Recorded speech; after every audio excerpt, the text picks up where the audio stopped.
Real Maharashtra 24 news, आम्ही दाखवतो सत्य।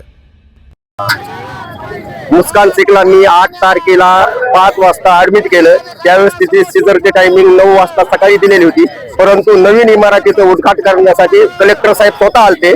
कलेक्टर साहेबांनी तिच्या हातात गुलदस्ता देऊन तिला चालत सीझर रूम पर्यंत नेलं। नंतर 11 वाजता तिचं सीझर झालं आणि बेडवरती आणून झोपल्यानंतर तिथले कर्मचारी किंवा डॉक्टर कुणी सुद्धा तिच्याकडे लक्ष दिलं नाही। 2 घंटे तिचा रक्तस्राव झाला। ज्यावेळेस आम्ही तिथल्या स्टाफला सांगितलं तिचा रक्तस्राव फार होत आहे, पण तिथल्या नर्स आणि डॉक्टरांनी आम्हाला असे उत्तर दिले की रक्तस्राव होतच असतो। त्यानंतर पुन्हा त्यांनी मेल केला, पुन्हा डबल तिला ऑपरेशन थिएटर मध्ये नेलं।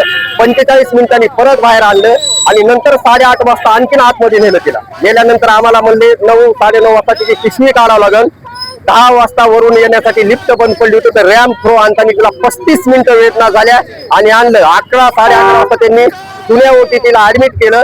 त्यानंतर 2:30 वाजता तिला बाहेर आणलं। त्या गळ्यामध्ये तोंडामध्ये पूर्ण नळ्या लावलेल्या होत्या आणि सकाळी 7 वाजता ज्यावेळेस डॉक्टर आले ते आम्हाला बोलले रेफर करा, आणि रेफर केल्यानंतर तिला छत्रपती संभाजीनगरला मृत्यू झाला।